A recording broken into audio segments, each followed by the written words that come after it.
أعوذ بالله من الشيطان الرجيم. بسم الله الرحمن الرحيم.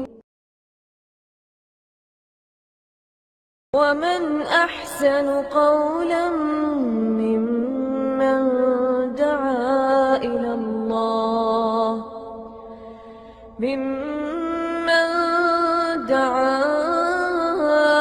الله وعمل صالحا وقال إنني من المسلمين.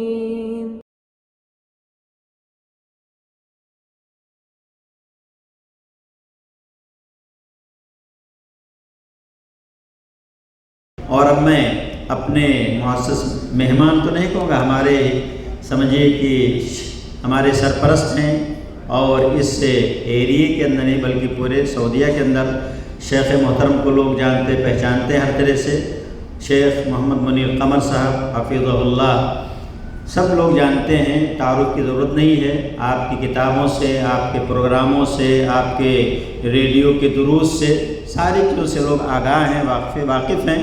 اس لیے ابھی میں اب چاہتا ہوں کہ اپنے شیخ محترم کو میں دعوت دوں کہ وہ آئیں اور عظمت قرآن کے سلسلے میں آپ کے سامنے اپنی بات کو رکھیں. اللہ تعالیٰ سے دعا ہے کہ اللہ تعالیٰ ہمیں اس بات کی توفیق دے کہ ہم قرآن مجید سے اپنا رابطہ قائم کر سکیں. اس کی عظمت کو شیخ وضاحت کریں گے. مقصد یہ ہے کہ اس کی عظمت کا جب پتہ چلے گا تو پھر انشاءاللہ ہمیں قرآن سے اپنا تعلق قائم کرنے کا شوق بھی پیدا ہوگا ہمارے اندر، اور ہم اس کے تلاوت، اس کے اندر تدبر کرنا اور اس کے مطابق اس کے معنی مطلب سے آگاہی کرنے کی ہم کوشش کریں گے. اس لیے کہ جب کسی چیز کی عظمت کا پتہ نہیں ہوتا ہے انسان اس چیز سے غافل ہوتا ہے. اس لیے عظمت قرآن کا موضوع اس لیے رکھا گیا ہے چونکہ رمضان کا مہینہ یہ قرآن کا مہینہ ہے. اس لیے شیخ محترم اس چیز کی آپ کے سامنے وضاحت کریں گے.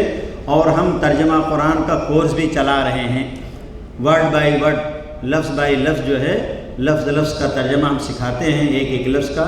اس لیے آپ لوگ اس میں بھی شرکت کریں. اب میں شیخ محترم سے گزارش کروں گا کہ وہ آئیں اور عظمت قرآن کے موضوع پر آپ کے سامنے اپنی بات رکھیں. شکراً، جزاکم اللہ خیرا. ان الحمد للہ نحمده ونستعینه ونستغفره ونعوذ باللہ من شرور انفسنا ومن سیئات اعمالنا من يهده الله فلا مضل له ومن يضلل فلا هادي له واشهد ان لا اله الا الله وحده لا شريك له واشهد ان محمدا عبده ورسوله.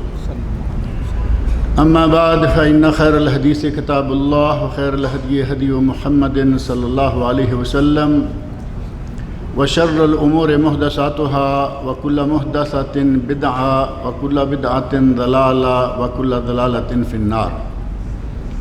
رب اشرح لي صدري ويسر لي امري واحلل عقدة من لساني يفقهوا قولي. رب اعوذ بك من همزات الشياطين واعوذ بك رب ان يحضرون. اعوذ بالله السميع العليم من الشيطان الرجيم. شهر رمضان الذي انزل فيه القرآن هدى للناس وبينات من الهدى والفرقان فمن شهد منكم الشهر فليصم. ہر قسم کی تعریف و توصیف اور حمد و ثنا خالق کائنات مالک ارض و سما کے لیے ہے. وہ خالق و مالک جس نے ہمیں ان گنت نعمتوں سے نواز رکھا ہے. اس کی ہم پر اتنی نعمتیں ہیں کہ اگر اسے کوئی شمار کرنا چاہے تو یہ کسی کے بس میں نہیں ہے. حتیٰ کہ اللہ رب العزت نے خود اپنی کتاب مقدس قرآن کریم میں 2 جگہ پر فرمایا ہے وَإِن تَعُدُّوا نِعْمَةَ اللَّهِ لَا تُحْصُوهَا، کہ اگر تم اللہ کی نعمتوں کو گننا بھی چاہو تو گن نہیں سکتے. اللہ رب العزت نے ہمیں مسلمان بنایا ہے، بہت بڑی نعمت. اللہ رب العزت نے ہمیں حضرت محمد رسول اللہ صلی اللہ علیہ وسلم کا امتی بنایا ہے، اس سے بھی بڑی نعمت. تمام انبیاء اور رسل سب کے سردار اور امام ہمارے نبی ہیں. بہت بڑا فخر اور بہت بڑا شرف ہے ہمارے لیے. اور اللہ رب العزت نے ہمیں وہ کتاب عطا فرمائی ہے جو پہلی تمام کتابوں کی ناسخ اور انتہائی محفوظ ترین کتاب ہے۔ اللہ رب العزت نے قرآن کریم میں ارشاد فرمایا انا نحن نزلنا الذکر وانا لہ لحافظون، ہم نے اس کتاب کو، اس ذکر کو نازل کیا ہے اور ہم ہی اس کی حفاظت بھی کریں گے۔ کتابیں پہلے بھی نازل ہوئیں، زبور، تورات، انجیل، وہ آسمانی کتابیں تھیں، نازل ہوئیں، لیکن ان کتابوں کے ساتھ ان کتابوں کے ماننے والوں نے کیا حشر کیا، اس کے لیے ایک معمولی سی جھلک جو ہے وہ میں آپ کے سامنے رکھ دیتا ہوں، کیونکہ اس تفصیل میں جانا فی الحال ممکن نہیں ہوگا۔ اس سلسلہ میں کہ انجیل میں اور قرآن میں تحریف کی کیا صورتحال ہے، ایک بہت بڑا ادارہ جس نے یہ سلسلہ اپنے ذمہ لیا چیک کرنے کے لیے کہ انجیل میں اور قرآن میں دیکھیں کہ کیا فرق ہے، انہوں نے دنیا بھر سے انجیل کے مختلف نسخے، مختلف ایڈیشن جمع کیے اور وہ ایڈیشن مل کر 72,000 کے قریب پہنچ گئے، اور قرآن کریم کے نسخے جمع کیے جن کی مجموعی تعداد 42,000 تک پہنچی۔ ظاہر کہ انجیل پہلے کی ہے، قرآن بعد کا، لیکن 42,000 نسخے وہ بھی ہو گئے۔ انجیل کے نسخوں کو چیک کیا گیا تو اس میں 2 لاکھ اختلافات پائے جاتے ہیں جن کو آپ تحریف کہہ سکتے ہیں، جبکہ قرآن کریم کے 42,000 نسخوں میں کہیں ایک بھی ایسا اختلاف نہیں ہے۔ اگر کہیں کوئی کتابت کی غلطی ہے، ایک نسخے میں اگر لفظ کم ہے تو دوسرے میں مکمل بھی موجود ہے۔ اللہ رب العزت نے جو وعدہ فرمایا تھا انا نحن نزلنا الذکر وانا لہ لحافظون، اللہ رب العزت نے اس وعدے کو پورا کر دکھایا۔ آج 1400 برس سے زیادہ عرصہ گزر چکا ہے قرآن کریم کے نازل ہوئے، آج تک قرآن کریم اپنی اصل حالت میں موجود ہے۔ اللہ رب العزت نے قرآن کریم میں چیلنج کیا، اگر کسی میں جرت ہے تو وہ اس قرآن جیسا قرآن لے آئے۔ پھر کہا کہ اگر پورا قرآن نہیں لا سکتے تو 10 سورتوں کی جیسی 10 سورتیں لے آؤ، اور بالآخر تیسرا چیلنج کیا کہ کوئی ایک ہی سورت لے آؤ، اور ساتھ ہی زبردست بات کہی کہ تم اس قرآن کی کسی ایک سورت جیسی سورت بھی نہیں لا سکتے، وَلَوْ كَانَ بَعْضُكُمْ لِبَعْضٍ ظَهِيرًا، اگرچہ تم ساری دنیا کے لوگ مل کر بھی یہ کام کرنا چاہتے، قرآن کریم کی ایک سورت جیسی تم سورت نہیں لا سکتے۔ قرآن کریم کا کوئی مثیل نہیں، یہ اللہ رب العزت کا کلام ہے، اور اللہ نے اس کی حفاظت کی ذمہ داری لی، اور اللہ اس ذمہ داری کو برابر نبھا رہا ہے، قیامت تک یہ اپنی اصل حالت میں موجود رہے گا۔ یہ قرآن کریم بھی ہمارے لیے بہت بڑی نعمت ہے، اور اتفاق سے اس ماہ رمضان کے ساتھ قرآن کریم کا ایک خاص تعلق ہے۔ میں نے ابھی جو آپ کے سامنے آیت پڑھی ہے، اس میں دیکھیں الفاظ ہی بالکل رمضان اور قرآن جڑے ہوئے ہیں۔ شہر رمضان الذی انزل فیہ القرآن، رمضان اور قرآن بالکل ساتھ ساتھ۔ اس ماہ رمضان کے اور جو فضائل ہیں وہ اپنی جگہ، اللہ رب العزت نے اس رمضان میں ایک رات رکھی ہے جو 1000 مہینے سے بہتر ہے۔ اگر کوئی شخص اس رمضان کے روزے رکھ لے، صحیح بخاری و مسلم کی احادیث، من صام رمضان غفر له ما تقدم من ذنبه ما تاخر، اگر کسی نے رمضان کے روزے رکھ لیے اس کے پہلے تمام گناہ بخشے گئے، اور بعض روایات میں ما تاخر وما غفر له ما تقدم وما تاخر، اس کے پہلے اور پچھلے سارے گناہ معاف ہو گئے۔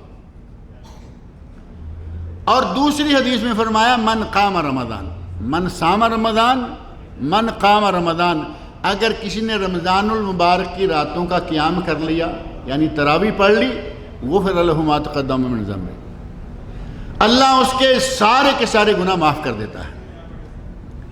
یہ فضائل اپنی جگہ، روزے کی ایک انفرادی حیثیت ہے کہ بندے کے اخلاص کا واحد مظہر ہے۔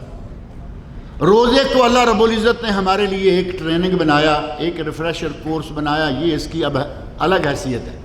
رمضان المبارک اور روزے کے ان فضائل سے قطع نظر ایک اہم فضیلت رمضان کی یہ ہے کہ اللہ رب العزت نے اس مہینے میں قرآن کریم کو نازل کیا تھا۔ شہر رمضان الذی انزل فیہ القرآن۔ نبی صلی اللہ علیہ وسلم ہر سال حضرت جبرائیل امین کے ساتھ مل کر اس قرآن کریم کا دور کیا کرتے تھے، اور جس سال آپ کی وفات ہوئی اس سال آپ نے 2 مرتبہ دور کیا۔ آپ اندازہ کریں کہ جن پر قرآن نازل ہوا انہوں نے اتنا اہتمام کیا کہ ایک ہی رمضان میں 2 مرتبہ قرآن کریم کو پڑھا۔ اور ہمارا کیا حال ہے؟ ہم اگر اپنے گریبان میں جھانک کر دیکھیں، سارا سال قرآن کریم کو ہاتھ نہیں لگائیں گے۔ 11 مہینے گزر جاتے ہیں، قرآن کریم کو اتنا اونچا رکھا ہوا ہے کہ ہاتھ ہی نہ لگے۔ اور حجت یہ ہے کہ ہم نے اونچا اس لیے رکھا ہے کہ ذرا پیچھا نہ ہو جائے اور بے ادبی نہ ہو جائے۔ آپ یہاں کی مساجد میں دیکھتے ہیں، سعودی عرب میں، پورے ملک میں جہاں بھی جائیں آپ کو مساجد نظر آئیں گی، چھوٹے چھوٹے ٹیبل ہیں، قرآن مجید اوپر پڑا ہوا ہے، چھوٹے چھوٹے دراز ہیں، قرآن کریم اوپر پڑا۔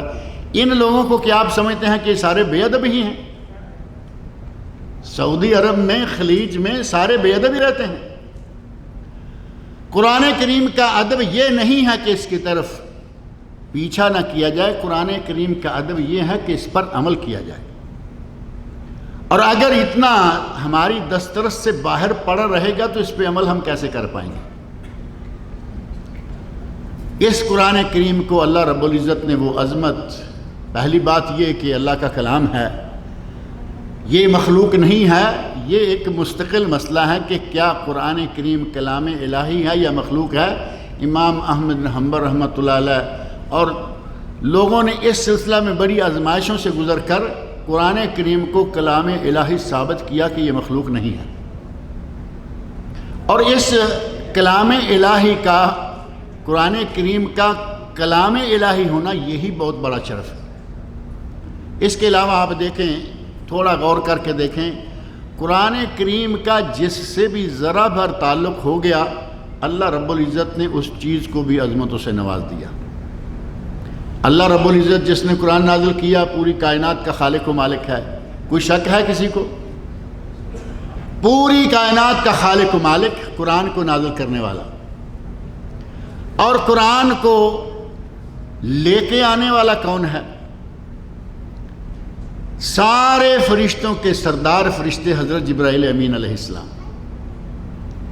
اللہ رب العزت نے ان کی ڈیوٹی لگا رکھی ہے، اور وہ آسمان سے اللہ کا پیغام لے کر حضرت محمد مصطفیٰ صلی اللہ علیہ وسلم پر نازل ہوتے رہے۔ تمام فرشتوں کے سردار ہیں جو ان کو لا رہے ہیں، اور جن پر نازل ہوا، میں نے پہلے ذکر کیا کہ تمام انبیاء اور رسل کے امام حضرت محمد رسول اللہ۔ اور یہ قرآن جس رات میں نازل ہوا، لیلۃ القدر، اللہ تعالیٰ نے فرمایا لیلۃ القدر خیر من الف شہر انا انزلناہ فی لیلۃ القدر، ہم نے اس قرآن کو لیلۃ القدر میں نازل کیا۔ وما ادراک ما لیلۃ القدر، اے میرے نبی آپ کیا جانے کہ لیلۃ القدر کیا ہے؟ لیلۃ القدر خیر من الف شہر، لیلۃ القدر 1000 مہینے سے بہتر ہے۔ اللہ رب العزت نے یہ نہیں فرمایا کہ 1000 مہینے کے برابر ہیں، بلکہ فرمایا بہتر ہے۔ کتنی بڑھ کر ہے ہم اس کا اندازہ بھی نہیں کر سکتے۔ صرف ایک رات کی اگر صحیح معنوں میں کوئی عبادت کر لیتا ہے، اس کو 1000 مہینے سے زیادہ کی عبادت کا ثواب اللہ تعالیٰ عطا کرتا ہے۔ جس رات میں قرآن نازل ہوا اللہ نے اس رات کو یہ عظمت عطا فرمائی، اور جس مہینے میں یہ قرآن نازل ہوا اللہ رب العزت نے اس مہینے کو مہینوں کا سردار بنا دیا۔ اور قرآن بتا رہا ہے کہ وہ قدر والی، عزت والی رات ہے جس میں یہ نازل ہوا، اور سورہ دخان میں فرمایا اس قرآن کو انا انزلناہ فی لیلۃ مبارکہ، ہم نے اس قرآن کو برکتوں والی رات میں نازل کیا ہے۔ اور ساتھ ہی فرمایا فیہا یفرق کل امر حکیم امرا من عندنا، یہ وہ رات ہے جس میں تمام حکیمانہ فیصلے ہوتے ہیں ہمارے حکم کے ساتھ، حکیمانہ فیصلے ہوتے ہیں ہمارے حکم کے ساتھ۔ قرآن کریم نے خود بتا دیا سورہ دخان میں کہ یہ فیصلے کب ہوتے ہیں، جس رات میں قرآن نازل ہوا۔ اور ہمارے یہاں آپ نے پچھلے دنوں میسج پڑھے ہوں گے، 15 شعبان سے پہلے میسج آنا شروع ہو گئے تھے کہ بھائی ہماری کوئی غلطی کوتاہی ہے تو ہمیں معاف کر دینا، پتہ نہیں 15 شعبان کو ہمارا نام رجسٹر سے کٹ جائے گا یا رہے گا۔ ہمارے یہاں یہ مشہور کر دیا گیا کہ 15 شعبان وہ ہے فیصلوں کی رات، جبکہ 15 شعبان فیصلوں کی رات نہیں ہے۔ امام ابن کثیر رحمۃ اللہ علیہ نے تو کہا کہ جو قرآن کے یہ شب قدر یا لیلۃ القدر ہے، جو 15 شعبان کی رات کو کہے فقد ابعد النجع، وہ بڑی دور کی کوڑی لایا، یعنی اسے ہوش بھی نہیں ہے کہ یہ کون سی رات ہونی چاہیے۔ قرآن نے صاف طور پر اس رات کو طے کر دیا۔ پہلے سورہ بقرہ میں فرمایا شہر رمضان الذی انزل فیہ القرآن، مہینہ طے ہو گیا سال میں سے۔ پھر سورہ دخان میں کہا لیلہ مبارکہ انا انزلناہ فی لیلۃ مبارکہ، ہم نے اس کو برکت والی رات میں نازل کیا۔ اور 30ویں سپارے میں جا کے اللہ رب العزت نے فرمایا انا انزلناہ فی لیلۃ القدر، ہم نے اسے قدر والی رات میں نازل کیا۔ اور سورہ دخان نے خاص طور پر طے کر دیا کہ موت و حیات کے فیصلے، جس کے لیے تم میسج بھیجنا شروع کر دیتے ہو کہ بھائی ہمیں ہماری کمی کوتاہی غلطی معاف کر دینا، ہو سکتا ہے کہ اس سال ہمارا نام کٹ جائے، اگلے سال تک ہم زندہ نہ رہیں، یہ اس رات کا نہیں ہے، بلکہ یہ اس رات کا ہے جو اس رمضان المبارک کے عشرہ اخیر میں اور اس کی طاق راتوں میں سے ایک رات ہے۔ لیلۃ القدر تو طے ہے نا کہ پورے رمضان میں سے آخری عشرہ اور آخری عشرہ میں سے بھی صرف 5 راتیں، 21، 23، 25، 27 اور 29، ان 5 راتوں میں سے کوئی ایک رات ہے جو لیلۃ القدر ہے، جو لیلۃ مبارکہ ہے، جو رات جس میں قرآن نازل ہوا ہے وہ رات ہے۔ اللہ رب العزت نے جس مہینے میں نازل کی، مہینہ مشرف، جس رات کو نازل کیا وہ رات عزت والی ہو گئی، اور اللہ رب العزت نے جس شخصیت پر نازل کیا وہ معزز و مکرم۔ اور اگر کوئی اس قرآن کو صحیح طور پر پڑھنا شروع کر دے، اس کا مقام کتنا ہے۔ نبی اکرم صلی اللہ علیہ وسلم، آپ اندازہ کرنا ذرا، نبی صلی اللہ علیہ وسلم حضرت ابی بن کعب رضی اللہ عنہ کے پاس آئے،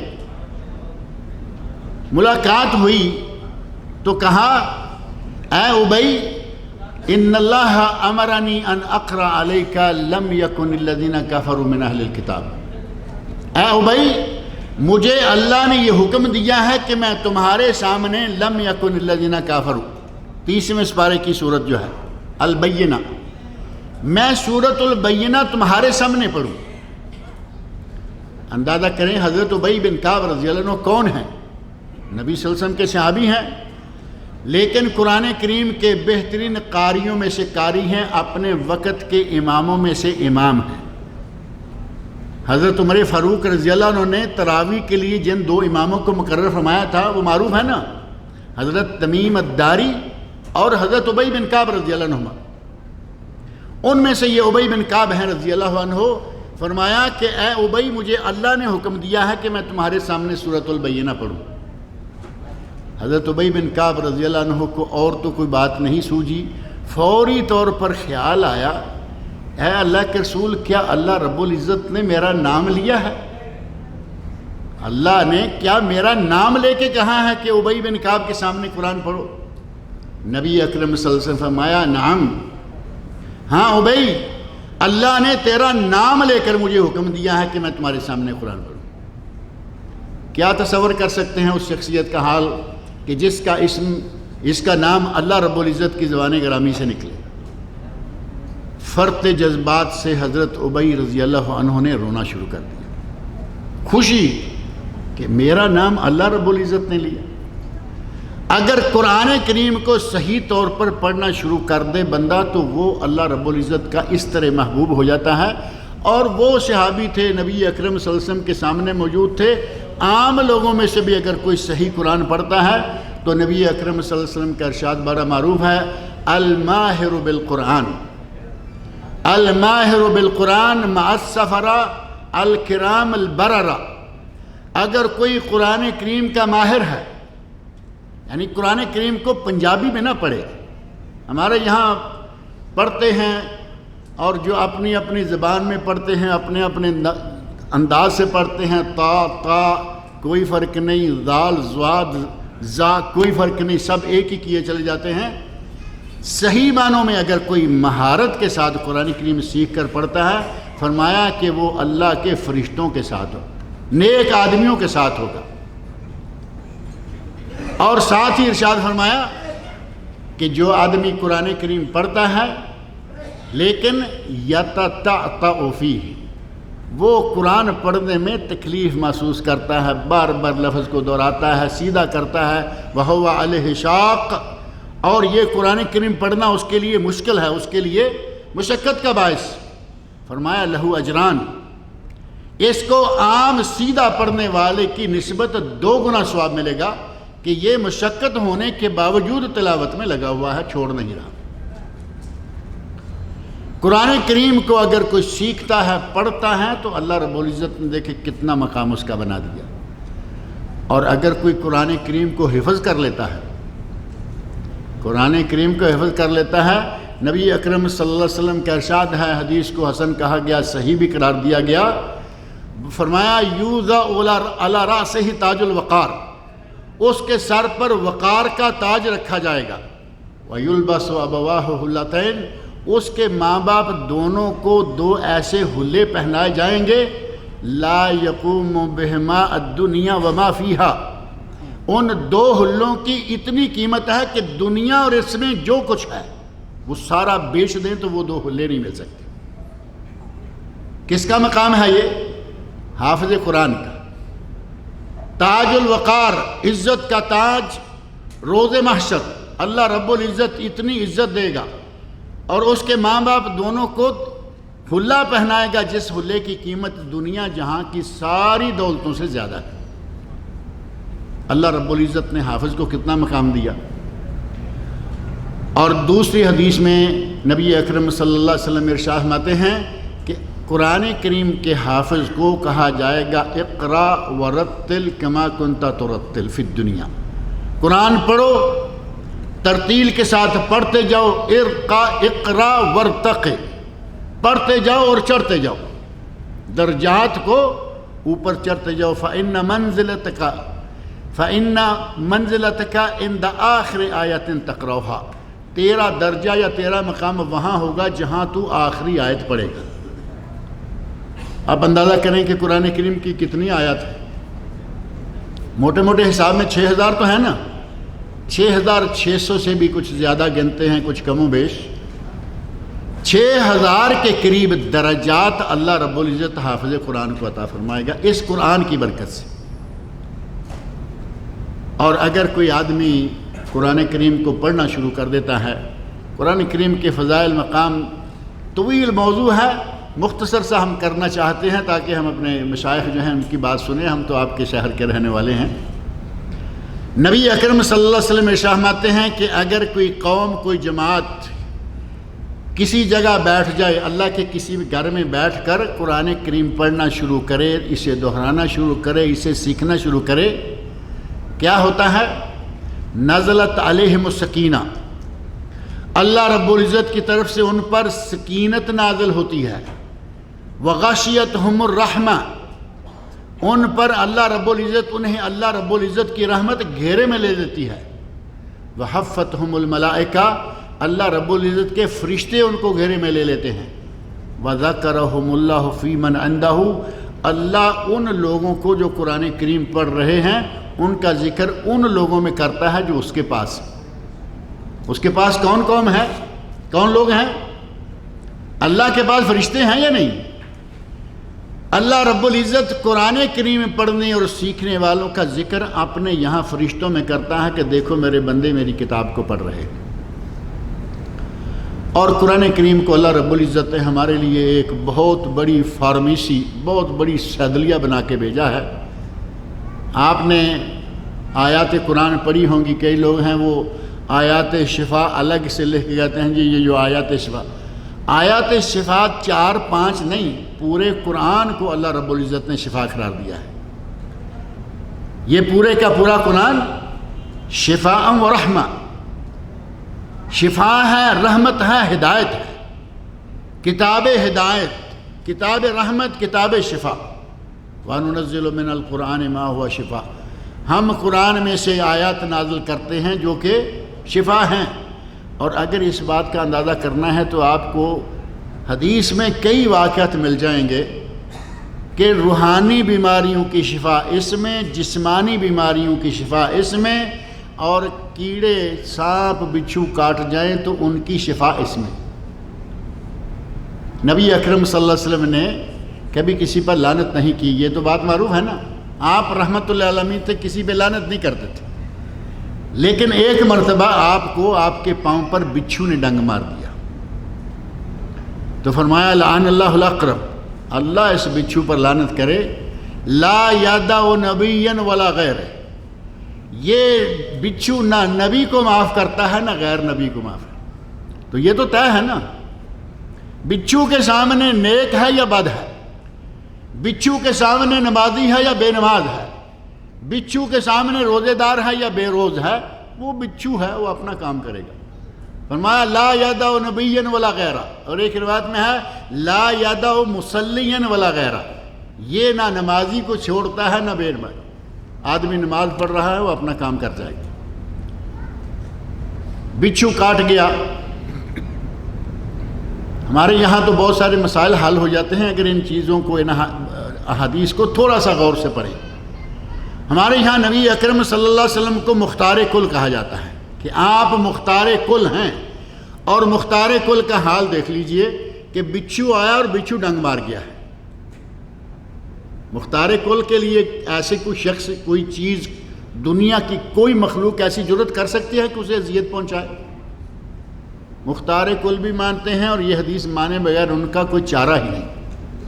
بچھو نے ڈنگ مارا، نبی اکرم صلی اللہ علیہ وسلم نے پانی منگوایا، نمک منگوایا، پانی میں نمک ملایا، اور موجم طبرانی اور بعض دیگر کتب میں حدیث ہے کہ آپ نے سورۃ الکافرون اور معوذتین، یہ 3 صورتیں پڑھی، اور صورتیں پڑھتے رہے، اور جہاں اس نے ڈنگ مارا تھا وہاں آپ دم کرتے رہے۔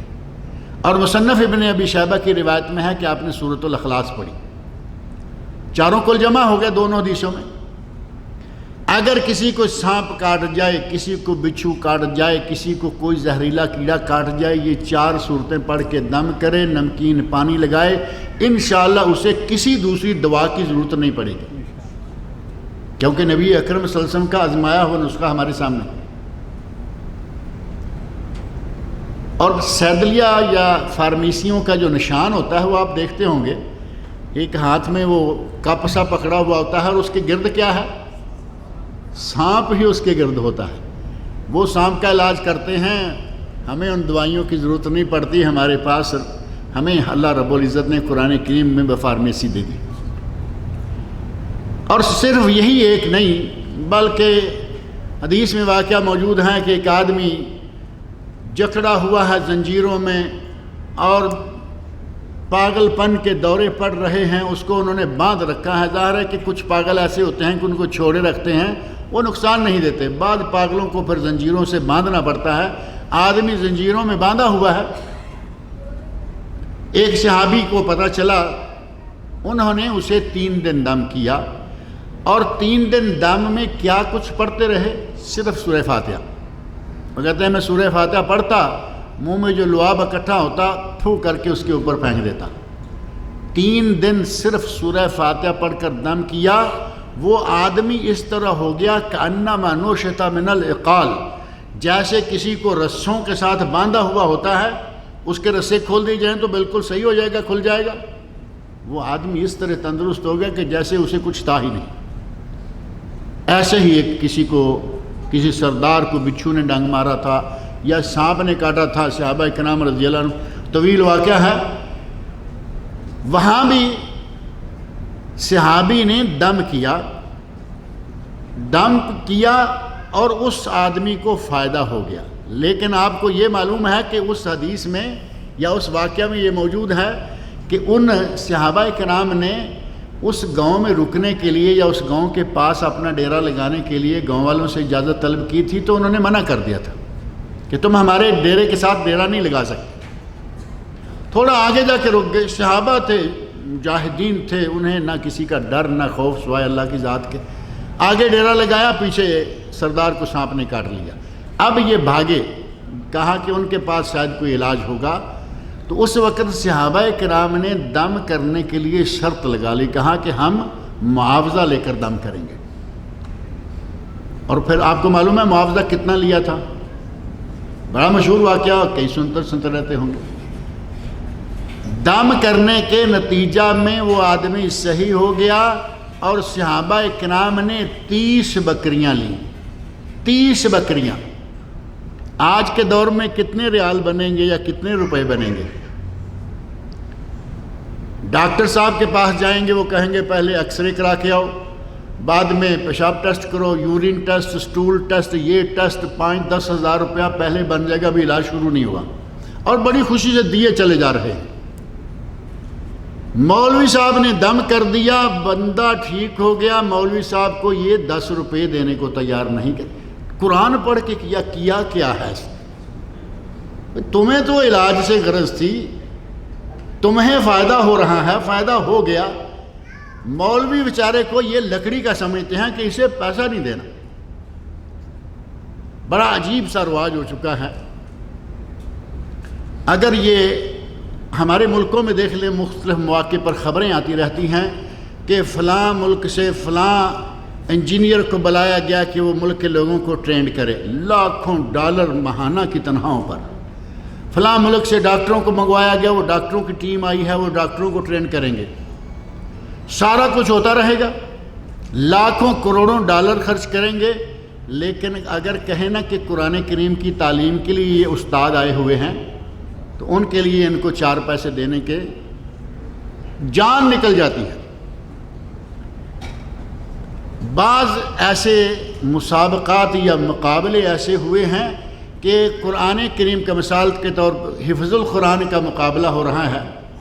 قرآن کریم کے مقابلہ میں جو آدمی سب سے پہلے نمبر پایا، قرآن کریم تجوید کے ساتھ بہترین حفظ اور دیگر جتنے بھی ضروری امور ہیں سب کا حافظ ہے، اور امتحان میں پاس ہو گیا، پہلے نمبر پایا، اس کو انعام کتنا ملا جی؟ مثال کے طور پر اس کو 5,000 یا 10,000 دیا گیا۔ اور دوسری طرف ایک آدمی نے صرف ایک مرتبہ گیند کو ہٹ مار دی اور گیند صحیح نکل گیا، 1,00,000 ریال۔ قرآن کریم کا ہمارے یہاں یہ مقام ہے کہ جو قرآن کریم کے مقابلے میں بہترین کامیابی حاصل کرتا ہے 5-4 ہزار میں اس کو تنخواہ دیتے ہیں، لیکن جو بیکار قسم کا کام کر کے لوگوں کو بہکا رہا ہے، لوگوں کے اوقات ضائع کر رہا ہے، اس کے لیے لاکھوں ریال بالکل موجود اور تیار پڑے رہتے ہیں۔ اور ہمارا المیہ اس حد تک ہے، خاص طور پر میں اپنے پاکستان کی بات کرتا ہوں، ہمارے یہاں ماہ رمضان المبارک آ گیا، باقی کاموں کے لیے ٹریننگ کے لیے باہر سے علماء منگوائے جا رہے ہیں، علماء سائنس کے، علماء انجینئرنگ کے، علماء فلاں کے، اور لاکھوں ڈالر خرچ کر کے، اور جب رمضان المبارک میں ٹیلی ویژن چاہتے ہیں کہ اب ہم گانے چھوڑ دیتے ہیں بلکہ لوگوں کو اسلام کی تعلیم دیتے ہیں، تو پتہ ہے کہاں سے لوگ برآمد کیے جاتے ہیں؟ جو لوگ سارا سال بدماشی میں مصروف رہتے ہیں، سارا سال ڈراموں میں، سارا سال فلموں میں، رمضان کے مہینہ میں وہ مولوی بن کے بیٹھے ہوئے ہوتے ہیں۔ قرآن کریم کا جب ہمارے یہاں یہ مقام ہوگا یا ہم اس طرح سمجھیں گے تو پھر ہمیں وہ عظمتیں، وہ فضیلتیں کیسے حاصل ہوں گی؟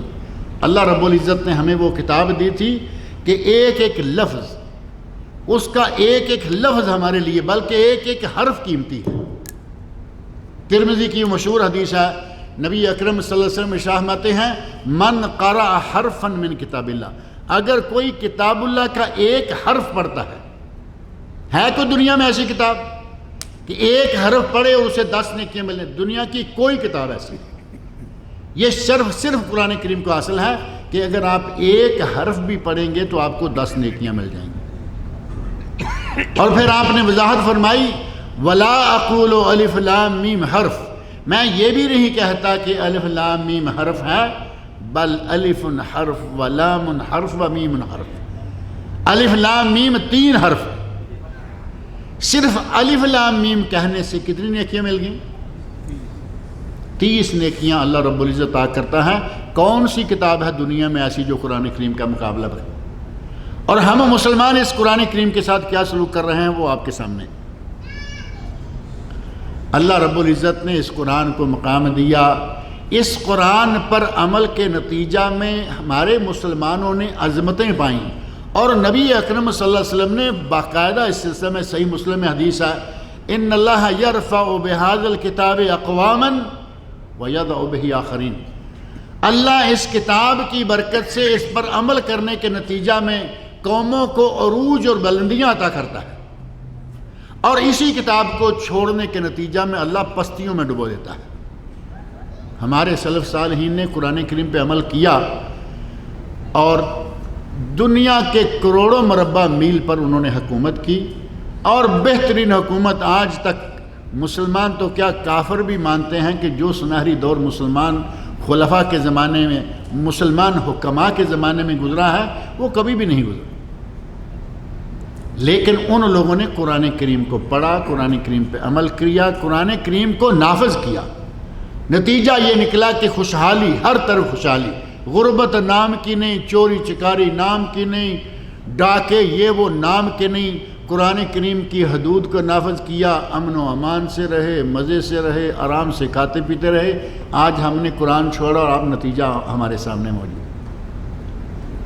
قرآن کی برکت سے اللہ رب العزت نے دنیا میں بھی ترقیاں دی اور آخرت میں بھی انشاءاللہ ترقیاں دے گا، جیسا کہ حدیث میں نے آپ کے سامنے ذکر کیا ہے۔ حضرت عمر فاروق رضی اللہ عنہ کی کابینہ، یہاں ہمارے ملکوں میں کابینہ بادشاہ کے لیے یا صدر کے لیے، وزیر اعظم کے لیے جو کیبنٹ ہوتی ہے وہ کس طرح چنی جاتی ہے آپ کو معلوم ہے۔ آدمی جیل میں بند ہے اور بڑے جرائم اس کے اوپر طے شدہ ہیں اور ثابت ہیں، جیل میں بند ہے، پارٹی نے اس کے نام کا ٹکٹ ایشو کر دیا، وہ باہر کامیاب ہو جائے گا۔ یہ ہماری کیبنٹ ہے، ہماری کیبنٹ کے ممبروں کا یہ حال ہے۔ حضرت عمر فاروق رضی اللہ عنہ کی کیبنٹ میں ان کی شورا میں جتنے لوگ تھے وہ سارے چن کر حافظ قرآن رکھے ہوئے تھے۔ گویا کہ قرآن کریم کی برکت سے اللہ رب العزت نے عمر فاروق کی شورا کا ممبر بنا دیا۔ دنیا میں بھی عظمت ملی یا نہیں ملی؟ دنیا میں بھی اللہ رب العزت اس قرآن کریم کی برکت سے ترقیاں دیتا ہے، آخرت میں بھی ترقیاں دے گا۔ ضرورت صرف اس بات کی ہے کہ ہم قرآن کریم کو سمجھیں اور قرآن کریم کے احکام پر عمل کریں۔ ہم زیادہ سے زیادہ یہ کر لیتے ہیں کہ چلیے رمضان کا مہینہ آ گیا ہے، اب تو اس کو اتار لیں، اس کو تھوڑا بہت تلاوت کر لیں۔ سارا سال تو ہمارے ہاتھ سے دور رہتا ہے اور رمضان میں بھی صرف تلاوت کی حد تک آتے ہیں۔ معنی کیا ہے، ترجمہ کیا ہے، تفسیر کیا ہے، ہمیں اس سے کوئی غرض نہیں۔ حالانکہ قرآن کریم کو اللہ رب العزت نے صرف تلاوت کے لیے نازل نہیں کیا، قرآن کریم کو صرف علاج کے لیے نازل نہیں کیا، یہ بھی میں کہہ دوں۔ قرآن کریم کو صرف علاج کے لیے نہیں، صرف تلاوت کے لیے نہیں، قرآن کریم کو صرف قسمیں اٹھانے کے لیے نہیں۔ قسمیں اٹھانے کے لیے قرآن کریم اتارا جاتا ہے، پڑھنے کے لیے سال کے دوران اتاریں نہ اتاریں، قرآن کریم کو اتار کے اس کی گرد و غبار جھاڑ کے کہیں گے سر پہ رکھ کے قسم کھاؤ تب میں قبول کرتا ہوں۔ تب یہ کیا کام رہ گیا قرآن کریم کا؟ قسموں میں اٹھایا جاتا ہوں، طاقوں میں سجایا جاتا ہوں۔ جو عمل کرنا تھا، جو اس قرآن کو سیکھنا تھا، اس سے ہم بہت دور ہو گئے۔ ایک چھوٹی سی مثال ہمارے دوست نے پچھلے دنوں دی تھی، کہا کہ کسی ملک سے خط آ جائے، بیٹا مثال کے طور پر انڈیا کی فیملی ہے، پاکستان کی فیملی ہے، بنگلہ دیش کی فیملی ہے، ان میں سے کچھ لوگ یہاں آ کے بس گئے سعودی عرب میں، یورپ میں بس گئے، کسی بھی ملک میں شامل، وہاں جا کے بچہ پڑھا، وہاں کی زبان سیکھ لی، انگلش سیکھ لی، عربی سیکھ لی، اور اس نے وہاں سے خط لکھا اپنے دادا محترم کو جو اپنے ملک میں ہیں۔ کئی کے والدین اپنے ملک میں ہیں، بچے یہاں ہیں، خط لکھ دیا انگلش میں یا لکھ دیا عربی میں۔ یہ خط ان کے پاس پہنچ گیا، کیا سمجھتے ہیں کہ یہ خط لے کے وہ رکھ دیں گے کہ چلے کسی وقت پڑھ لیں گے اس کو؟ ایسا ممکن ہے؟ کیا کریں گے وہ فوراً خط کو ہاتھ میں لیں گے، بھاگیں گے، ڈھونڈیں گے، وہی کوئی عربی والا تو مولوی تلاش کریں گے، اگر خط انگلش میں آ گیا تو کوئی بابو تلاش کریں گے۔ ان کو اس وقت تک سکون نہیں آئے گا جب تک اس اپنے خط کو پڑھ کے سمجھ نہ لیں کہ اس میں کیا لکھا ہمارے بیٹے نے، اور یہ بیٹے کا خط ہے، اس کے لیے آپ اتنے پریشان ہو گئے، اس پوری کائنات کے خالق و مالک کا خط ہمارے پاس آیا ہوا ہے، پرواہ ہی نہیں، عمریں گزر جاتی ہیں اس کی تلاوت کرتے ہوئے، معنی سمجھنے کی طرف نہیں آتے۔ شیخ عبدالسلام صاحب نے ابھی تھوڑی دیر پہلے اعلان کیا ہے نا کہ ہمارے یہاں معانی القرآن، ترجمہ قرآن بھی سکھلایا جاتا ہے۔ یہ سینٹر ہیں، بہت ساری اور جگہ ہیں قرآن کریم کے ترجمہ کے لیے، قرآن کریم کے معنی و مفہوم کو سمجھنے کے لیے۔ ضرورت اس بات کی ہے کہ ہم تھوڑا سا وقت نکالیں اور قرآن کریم کے معنی و مفہوم کو سمجھیں۔ اگر معنی و مفہوم کو سمجھیں گے، یقین جانیں آپ کے دل میں قرآن کی عظمت اور بڑھ جائے گی۔ ہم صرف ثواب کے لیے پڑھتے ہیں، جبکہ اس کو عمل کے لیے پڑھنا چاہیے۔ اللہ رب العزت سے میری دعا ہے کہ وہ ہمیں اس مبارک مہینے میں ہی نہیں بلکہ سال بھر قرآن کریم کی تلاوت کی توفیق عطا فرمائے، اور سال بھر کے ہر دن میں تھوڑا بہت قرآن کریم، لمبا وقت نہ دیجیے، 10 منٹ روزانہ دے دیجیے، قرآن کریم کی کوئی ایک آیت ترجمہ تفسیر کے ساتھ پڑھ لیجیے، انشاءاللہ ان قریب آپ اس پیغام کو سمجھ جائیں گے، اور آپ کے لیے قرآن کریم میں اللہ نے کیا پیغام بھیجا ہے وہ آپ کے سامنے آ جائے گا۔ اللہ رب العزت مجھے اور آپ سب لوگوں کو اس رمضان کی برکتیں سمیٹنے کی توفیق عطا فرمائے، قرآن کریم کو پڑھنے، سیکھنے اور اس پر عمل کرنے کی توفیق عطا فرمائے۔ اللہ تعالیٰ مجھے اور آپ سب لوگوں کو نیک عمل کی توفیق نوازے۔ وما علینا الا البلاغ المبین۔ ماشاء اللہ، جزاک اللہ خیر۔ شیخ نے بڑی بہترین بات قرآن مجید، اس کی اہمیت عظمت سے متعلق کہی۔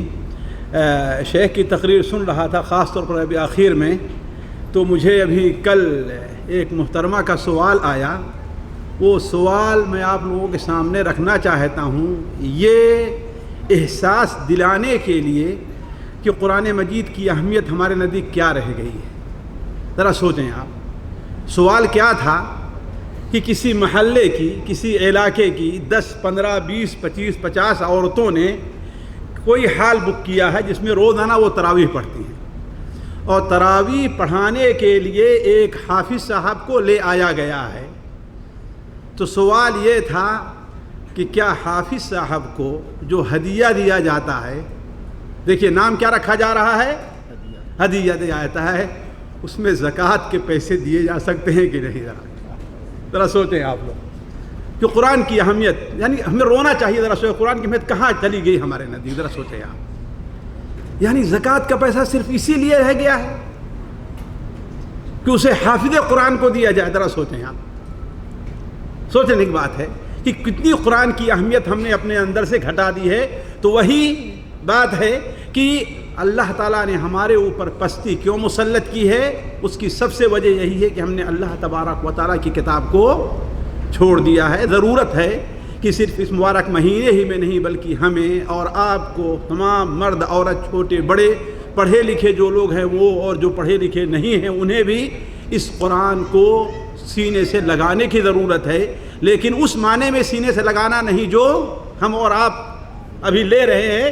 حقیقت میں اردو کا جو محاورہ ہے جسے ہم سینے سے لگائیں گے، اس کی طرف ہمیں توجہ دینے کی ضرورت ہے۔ بس یہ ایک نقطہ لطیفہ تھا میرے سامنے، وہ ہم نے آپ کے سامنے رکھا، ورنہ شیخ کی تقریر پر کسی تعقیب یا کسی اس پر تعلیق چڑھانے کی ضرورت نہیں۔ اللہ تعالیٰ انہیں جزائے خیر دے اور ان کی باتوں پر ہمیں اور آپ کو اور تمام لوگوں کو عمل کرنے کی توفیق عطا فرمائے۔ السلام علیکم ورحمۃ اللہ وبرکاتہ۔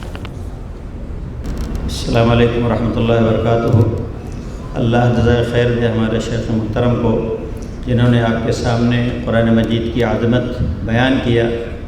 ایک بات کا اضافہ میں بھی کرنا چاہتا ہوں کہ آج ہمارے ملکوں کے اندر مدارس کے اندر بھی بہت سارے تخصصات، یعنی تخصص فی الحدیث، حدیث کے بارے میں، فقہ کے بارے میں، لیکن قرآن فہمی کے لیے صرف قرآن کو کہ قرآن ہی کی تعلیم ہو، جس طرح یہاں کی یونیورسٹیوں میں کلیت القرآن ہے، قرآن کالج، اسی طریقے سے ہمارے ملکوں کے اندر بھی ضرورت ہے اس بات کی کہ جہاں پر ایسے کالجز قائم کیے جائیں اور مدارس کے اندر بھی الگ سے اس قسم کے کورس رکھے جائیں، یا اس سے ہٹ کر کے جہاں پر صرف قرآن مجید کے ترجمے اور اس کی تفسیر سکھائی جائے، لوگوں کو بتائی جائے، کتاب و سنت کی روشنی میں، کسی خاص منہج کو، کسی خاص شخصیت کی تفسیر کے سلسلے میں نہیں، بلکہ کتاب و سنت کی روشنی میں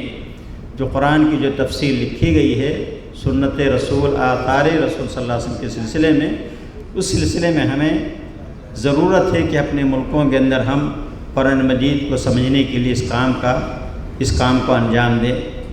میں نے سنا تھا، اور بلکہ میں نے، ہمارے ایک شاگرد تھے یہاں پر، انجینئر تھے بمبئی کے، کہ بمبئی کے اندر کچھ لوگوں نے کوئی قائم کر رکھا ہے، مدرسہ ہے یا اللہ عالم، جس کے اندر اردو کے اندر لفظ بائی لفظ، یعنی ورڈ بائی ورڈ ترجمہ سکھایا جاتا ہے۔